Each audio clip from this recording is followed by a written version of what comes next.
Selamat pagi untuk kita semua. Terima kasih untuk waktu dan kesempatan yang telah diberikan kepada saya. Pertama-tama, perkenalkan, nama saya Katarina Selmia Tegung dengan NIM 2001060047.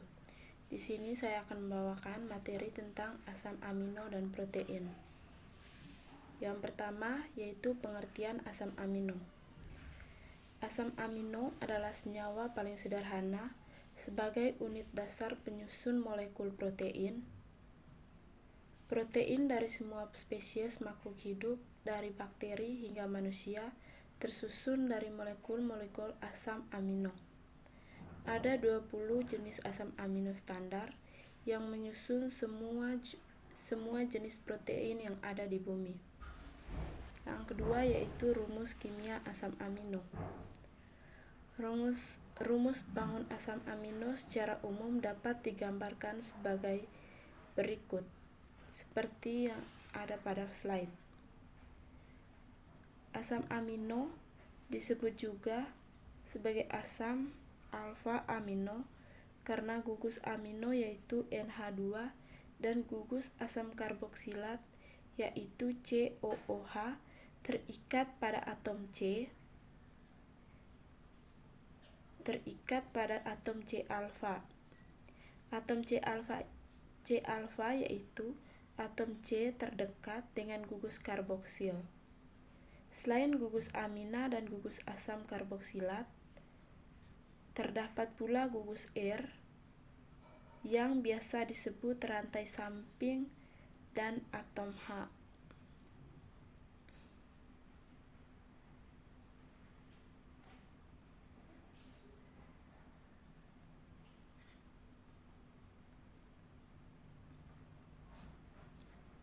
Atom C alfa dalam hal ini merupakan atom kiral atau asimetri, yaitu atom yang mengikat 4 atom atau gugus yang semuanya berbeda-beda satu dengan yang lain.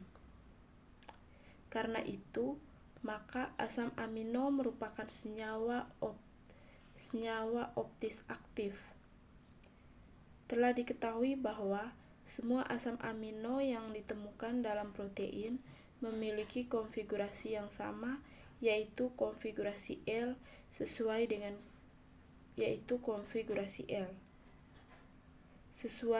konfigurasi L pada gliserolida. Perhatikan pada gambar.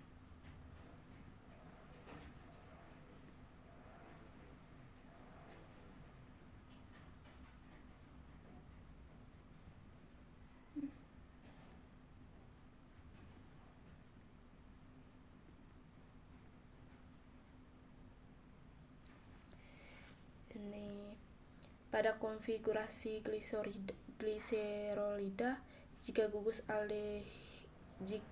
aldehid ditempatkan di puncak dan gugus OH berada di sebelah kiri, maka disebut konfigurasi L. Tetapi jika berada di kanan, maka disebut konfigurasi D. Aturan yang sama diterapkan pada asam amino.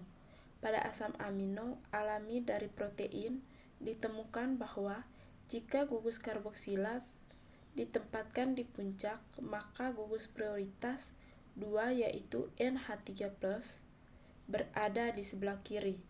Dengan demikian konfigurasinya adalah L. Yang berikut yaitu sifat-sifat asam amino.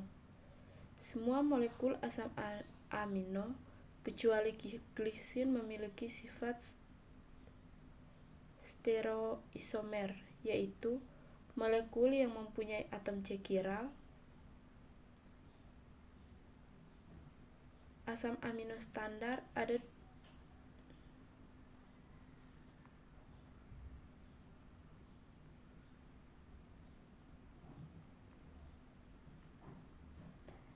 20 asam amino standar yang dapat dibedakan berdasarkan struktur rantai samping atau gugus R-nya. Berdasarkan sifat gugus R tersebut, asam-asam amino dikelompokkan menjadi: yang pertama, asam amino alifatik dan hidrofobik; yang kedua, asam amino aromatik; aromatik hidrofobik, yang ketiga asam amino polar bermuatan, dan yang keempat asam amino polar tidak bermuatan.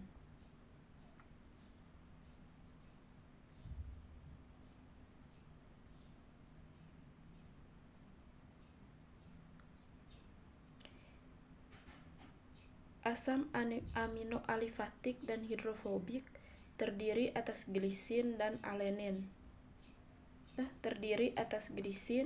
Alanin, valin, leusin, isoleusin, metionin, prolin, dan sistein. Glisin adalah asam amino yang molekulnya paling sederhana, di mana gugus R diganti oleh atom hidrogen.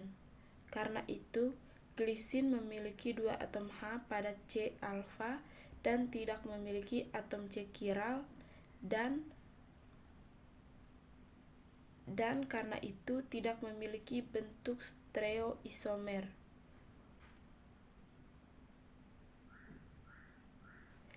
5 asam amino yang lain yakni alanin, valin, leusin, isoleusin, dan metionin memiliki gugus R alifatik yang bersifat hidrofobik dan secara kimia tidak reaktif.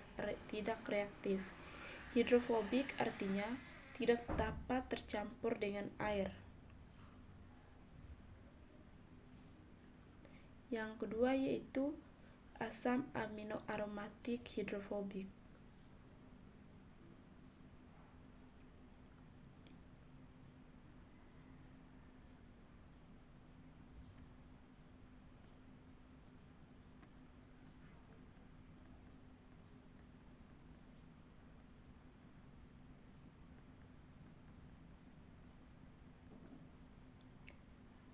Asam amino aromatik hidrofobik, kelompok asam amino ini terdiri atas fenilalanin, triosin, dan triptofan. Ketiga asam amino ini bersifat hidrofob yang disebabkan oleh cincin aromatik pada gugus R-nya. Yang berikut yaitu asam amino polar bermuatan.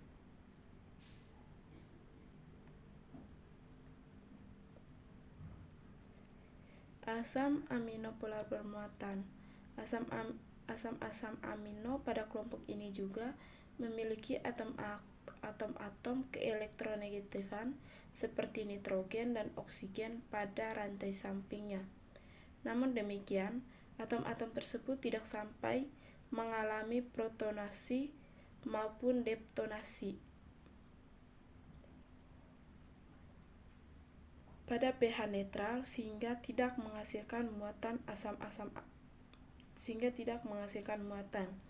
Asam-asam amino yang termasuk dalam kelompok ini adalah glutamin, serin, treonin, dan asparagin.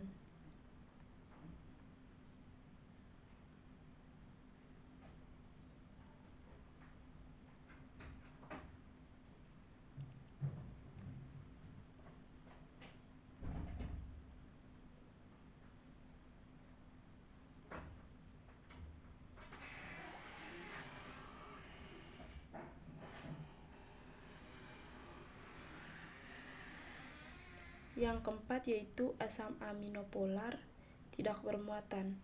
Asam-asam amino pada kelompok ini juga memiliki atom-atom keelektronegatifan seperti nitrogen dan oksigen pada rantai sampingnya.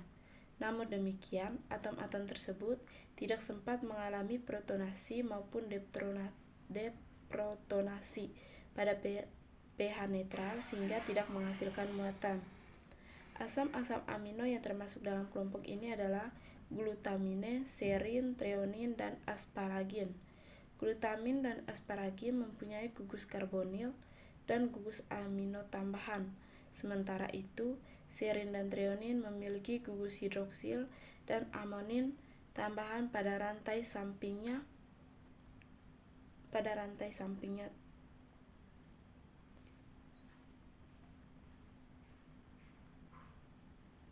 Yang berikut yaitu ionisasi asam amino.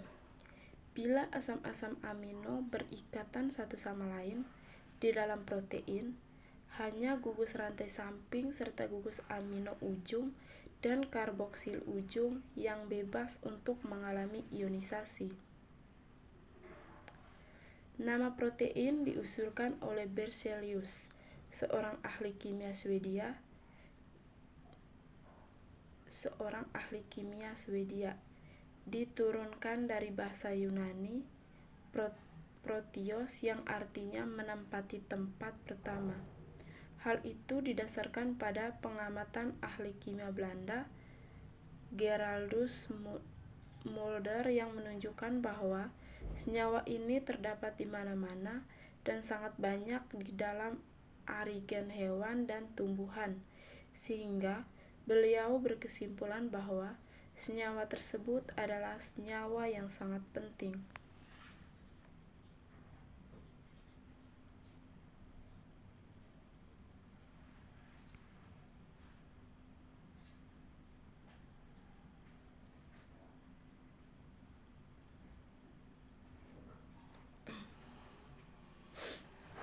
Selanjutnya yaitu protein.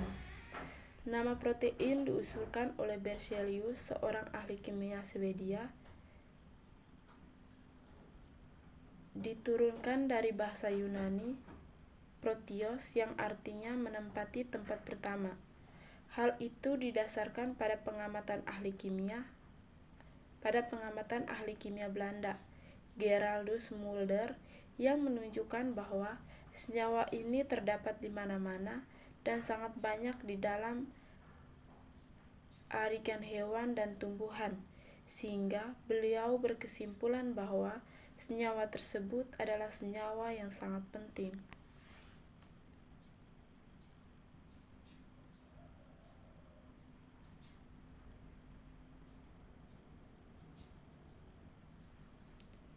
Jadi protein ini juga mempunyai fungsi.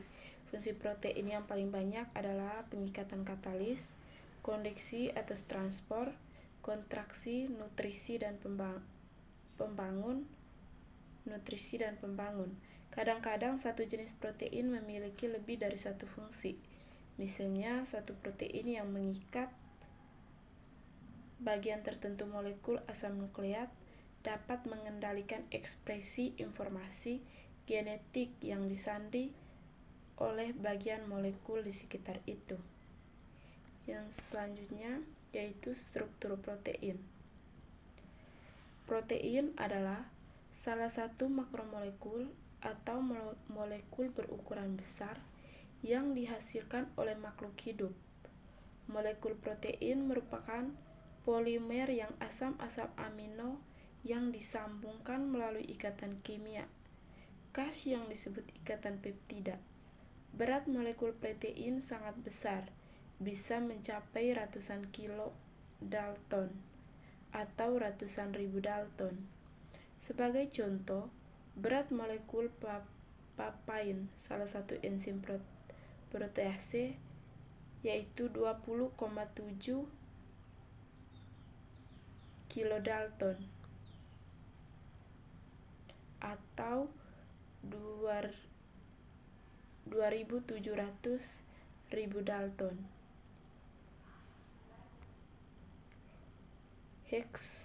Heksokinase yaitu 10.000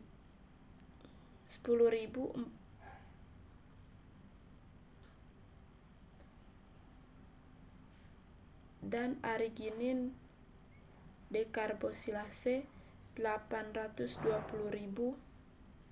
Dalton. Karena ukuran molekul protein sangat besar, maka strukturnya pun kompleks. Struktur protein dibagi menjadi 4 tingkat, yakni struktur primer, struktur sekunder, dan struktur sekunder, tersier, dan kuartener.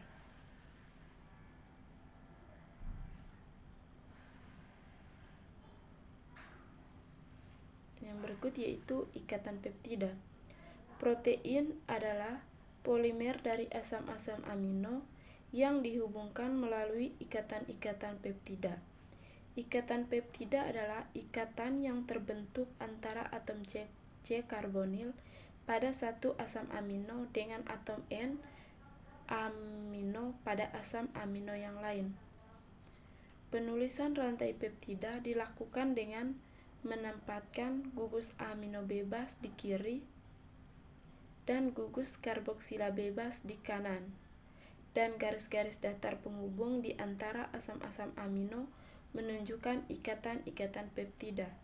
Ikatan peptida antara C dan N memiliki karakter ikatan rangkap parsial karena adanya kedekatan dengan ikatan rangkap karbonil yang memungkinkan terjadinya resonansi seperti ditunjukkan pada gambar berikut. Gambar tersebut merupakan resonansi antara ikatan C dengan O karbonil dengan ikatan peptida CN.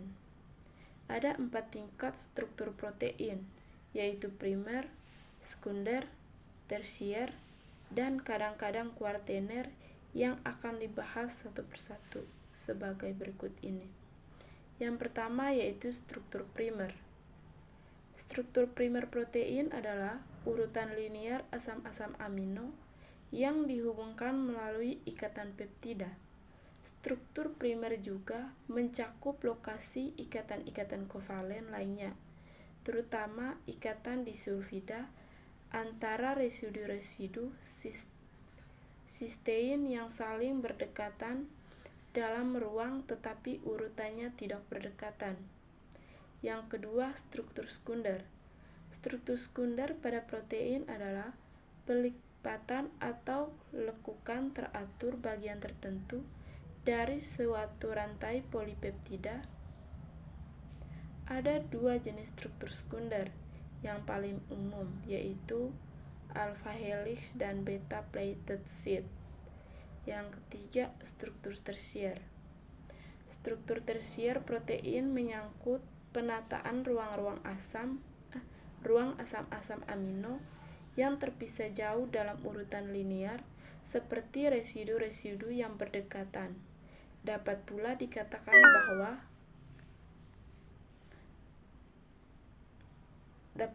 dikatakan bahwa struktur tersier protein adalah penataan 3 dimensi secara menyeluruh dari semua atom dalam suatu protein. Struktur tersier mencakup aspek-aspek yang lebih jauh dari urutan asam amino. Yang keempat, struktur kuartener. Suatu protein dapat terdiri atas lebih dari suatu rantai polipeptida. Misalnya, hemoglobin terdiri atas 4 rantai polipeptida. Molekul protein ini menunjukkan struktur kuartener, yaitu struktur yang berkaitan dengan penataan ruang dari sebunit-sebunit yang ada serta sifat-sifat interaksi di antara molekul. Interaksi tersebut dapat berupa ikatan kovalen, misalnya ikatan disulfida, atau interaksi non-kovalen gaya elektrostatik, ikatan hidrogen, dan interaksi hidrofobik. Yang berikut yaitu fungsi protein. Protein memiliki beberapa fungsi utama di dalam tubuh, yakni sebagai katalisator, alat transportasi, pengatur kontraksi otot, sistem kekebalan tubuh, bahan pembangun sel. Sebagai katalisator, protein lebih dikenal sebagai enzim, yakni protein yang berfungsi mengkatalis berbagai reaksi biokimia. Enzim dikelompokkan ke dalam 6 kelas berdasarkan jenis reaksi yang dikatalis, yakni oksidoreduktasi, transferase, hidrolase, liase, isomerase, dan ligase. Yang berikut yaitu mioglobin dan hemoglobin sebagai protein transport. Mioglobin dan hemoglobin adalah 2 jenis protein yang terdapat pada makhluk hidup yang bersel banyak. Hemoglobin terdapat pada eritrosit di dalam daerah, berfungsi mengikat oksigen untuk kemudian dibawa ke seluruh jaringan tubuh, sedangkan mioglobin menyimpan oksigen di dalam otot.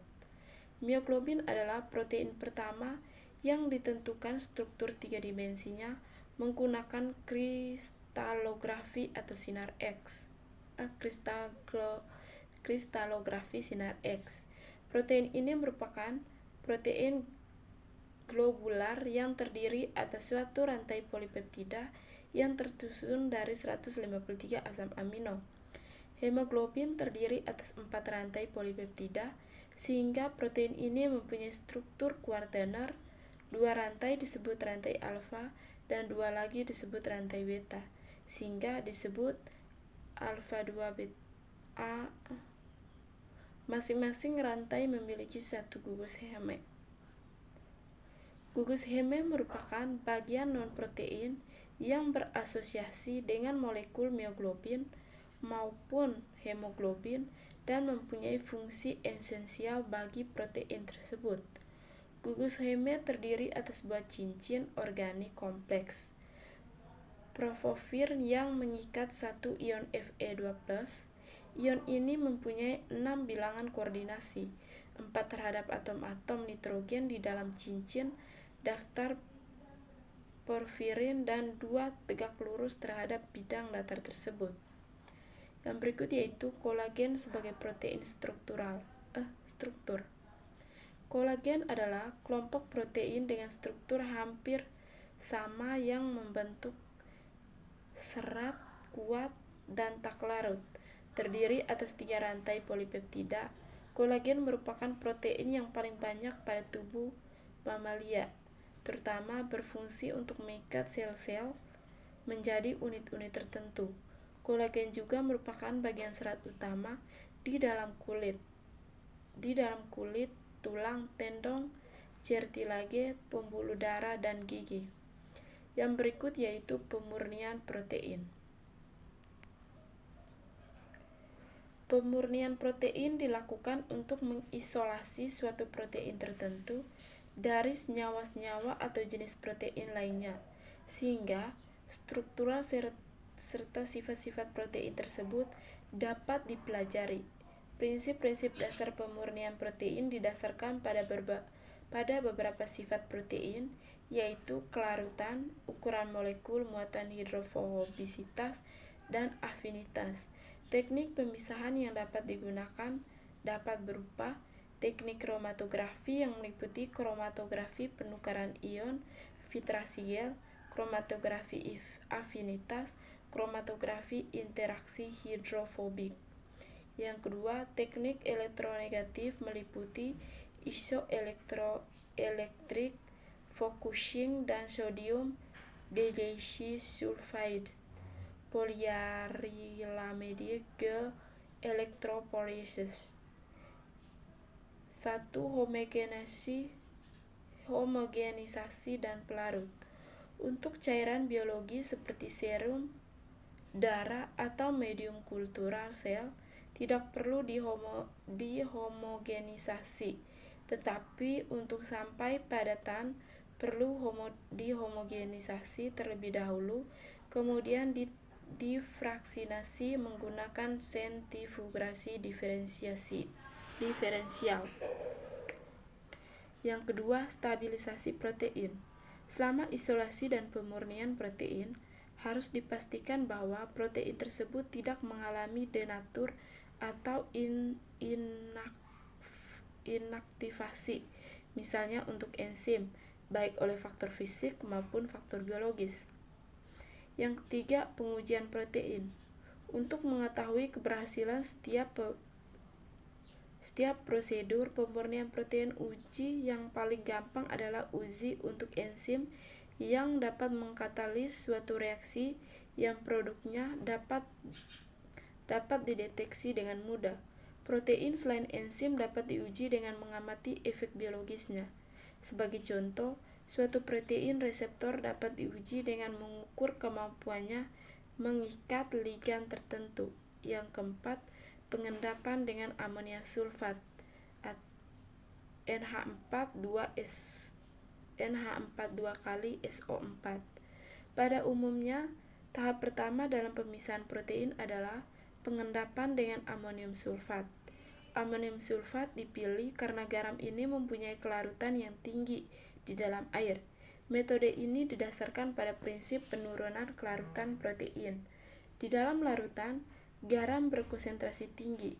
Bila konsentrasi garam dinaikkan, maka pada titik tertentu protein akan keluar dari larutan dan mengendap. Gejala ini disebut salting out effect. Yang kelima yaitu dialisis.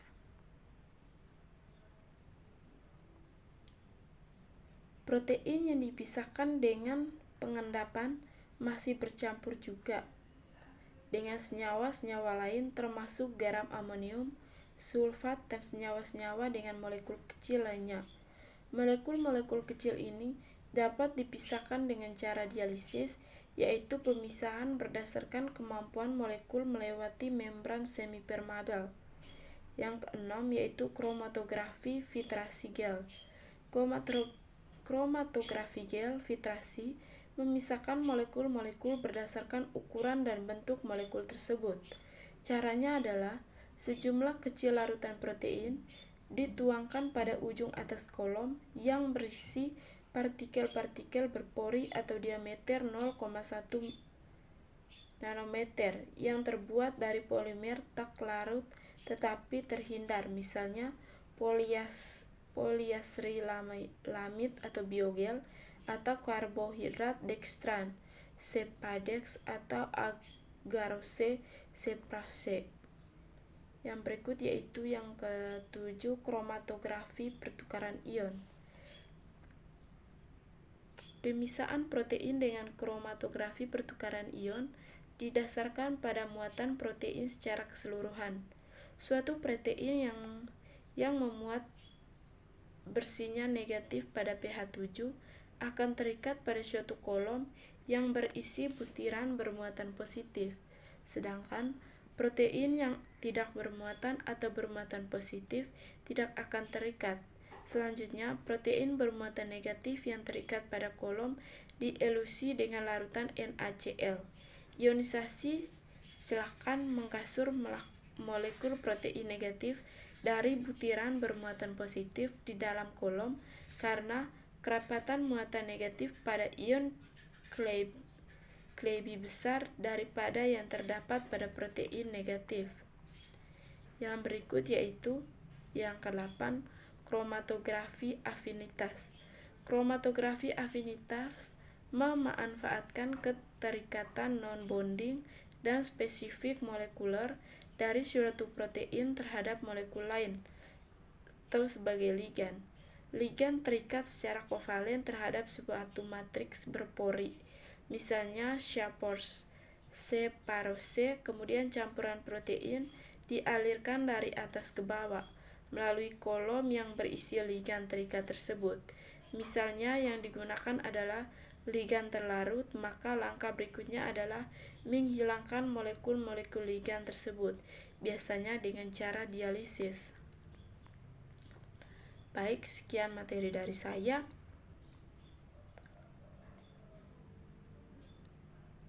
Mohon maaf bila penjelasannya kurang baik, dan selamat pagi. Terima kasih.